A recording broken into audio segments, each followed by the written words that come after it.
c'est Rob Hopkins. Il a créé le réseau En Transition. C'est une sorte de label qui rassemble toutes les initiatives de citoyens qui ont envie d'un monde résilient et plus respectueux du vivant. Et là, c'est nous, Citoyenneté et Participation, une association qui, entre autres, fait de l'éducation permanente avec des personnes en situation précaire. Et chez Citoyenneté et Participation, on aime bien ces initiatives de transition. Alors parfois, on en parle dans nos ateliers. Et quand les participants décident de s'y intéresser, ils nous expliquent qu'ils ne se sentent pas dans leur élément ou que c'est trop cher. Alors, chez Citoyenneté et Participation, on a essayé de comprendre pourquoi les transitionneurs et les personnes vivant dans la précarité ne se rencontraient pas. En 2018, une de nos chercheuses a étudié la question. Depuis, nous avons fait 2 études de terrain, l'une auprès des membres du réseau En Transition et l'autre auprès de nombreuses personnes en situation précaire. Parmi tous les freins, on s'est rendu compte que chacun était enfermé dans des stéréotypes. Passons au crible quelques idées reçues. La transition, ça n'intéresse pas les précarisés.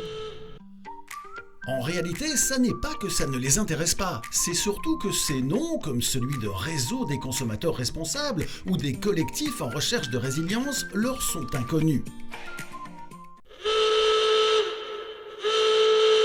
Les personnes précarisées n'ont que fait de l'écologie. C'est loin de leurs préoccupations. Ben non, en fait, pour 70% des répondants, le changement climatique est perçu comme étant un danger pour leur santé.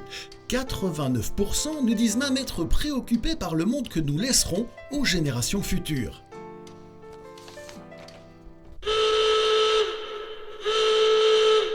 Le pauvre est oisif.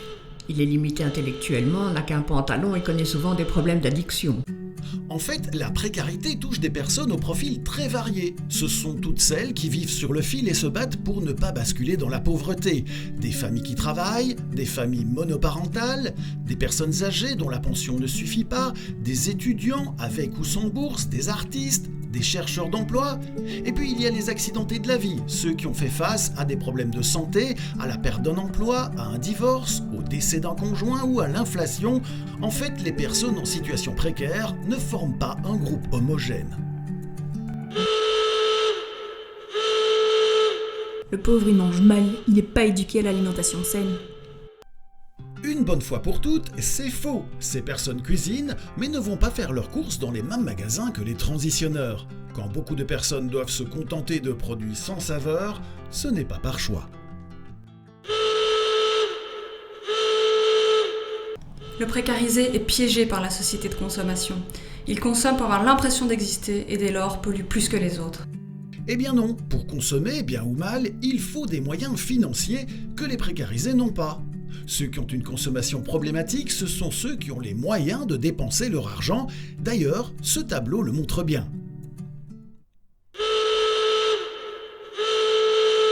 Les transitionneurs, c'est des bobos qui n'ont pas la fibre sociale. Mais c'est quoi au juste un bobo écolo ?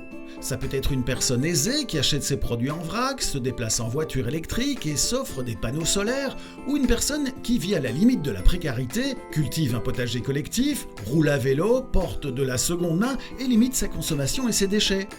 Il ne faut pas forcément être bourgeois ou bohème pour être écolo. Bobo écolo, c'est un terme fourre-tout servant à dénigrer l'écologie dans son ensemble, un truc déconnecté de la réalité. En fait, il y a de la bonne volonté partout.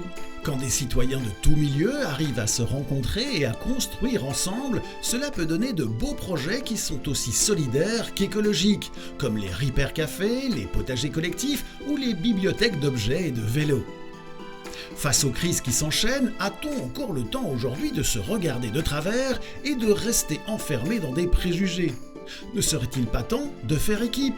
Parce que l'environnement, on est bien d'accord, ça concerne tout le monde. Pour en savoir plus sur les résultats des enquêtes menées par Citoyenneté et Participation, nous vous invitons à lire nos 4 publications dédiées à la transition écologique et solidaire.